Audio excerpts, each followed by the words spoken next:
there.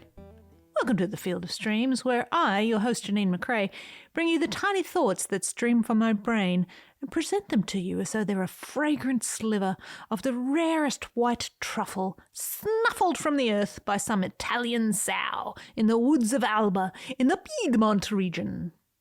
This little piggy. Now, I can't promise you much with these weekly nibbles, but I can promise you this. I will not keep you long. Today's missive was inspired by a story I read about a cheeky little Italian artist who auctioned off an invisible sculpture. I'm making little rabbit ear quote marks here in the air around invisible sculpture for 15,000 euros, which is just over 18,000 of your American dollars. The tone of the article starts off pretty snooty with a snide little "from the department of they sold that for how much" intro. But I will thank them for their disbelief because it got me to noodling in the old brain box about value, the concept of value, of what I value versus what you value, and how we shouldn't devalue what others find value in. Let people have joy. Or as I say at the end of this podcast, love what you love. Be proud of it, guys. The basic premise of this missive: you hate the thing, they love the thing. There's no need to be a dick about it. And without any further waffling, here's a post, an evaluation of the value of value. There's this thing. I think this thing is galactically magnificent.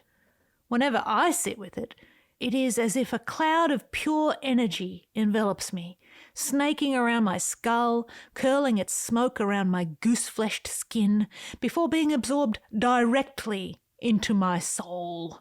I am lit, warmed from within. This thing, this incredible thing, to have created such a thing as this, wow! I am in awe, I tingle, and am rung like a bell by it. All the energy of the universe is both within and without my body, purely, wholly, and intensely when I experience the magic of this thing. You think it stinks. You have a thing too. It bubbles its lava of emotional ecstasy around your feet, and you sink down willingly so that you may drown in its aura.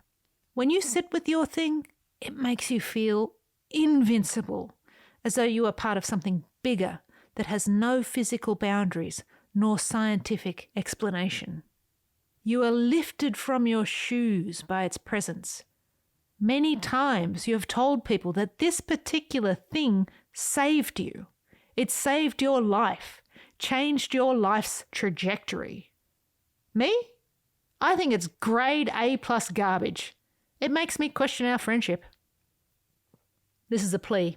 Let's make peace with value. Let's agree that when it comes to the creative fire starters in our hearts, what we value, others might not, and vice versa. Remember that book your friend loved and convinced you to read? Remember how you threw it across a room because, holy shit, that was bad. Newsflash, that book has value. And what about that band everyone goes nuts over and think is God's gift? That band whose music makes you leave the room if it comes on. Guess what? Valuable.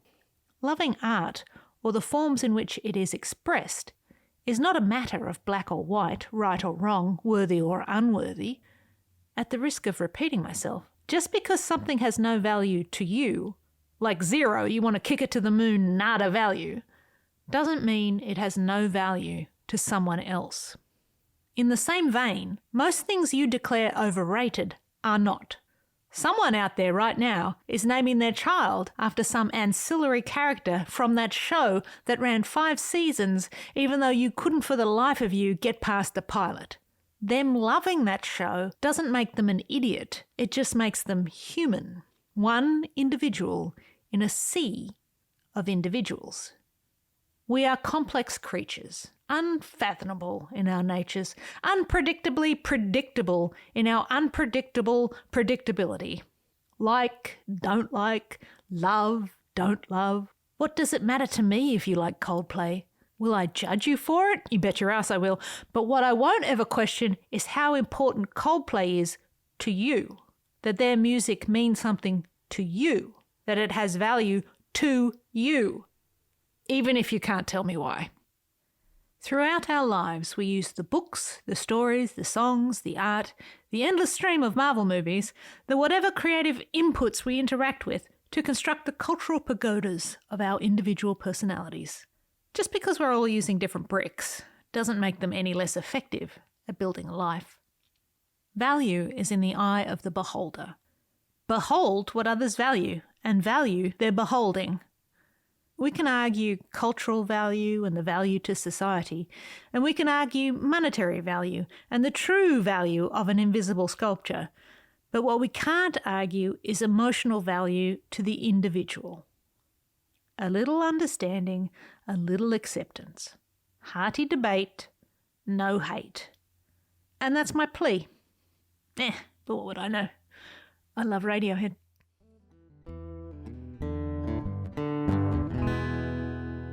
And there you have it. This week's episode, which included 2 footnotes, which I didn't put in the audio recording there, but I'll talk about them now. So when I was saying respect other people's values, I'm talking about the art, music, and creative things that bring people joy. You don't have to respect the politics of people who value questionable ideologies or have shitty takes on non-humanist things, or they're just fans of autocratic numbskulls or full-on Nazi-thinking assholes. Too strong? I don't know. It gets tricky when the people that make the art that has value to you are one and the same. And I could drop some names here, but I'm not going to. But that's a whole separate the art from the artist dilemma, and well beyond the scope of this post. And the second footnote I made when I was dissing Coldplay there was... You will find Coldplay in my MP3s.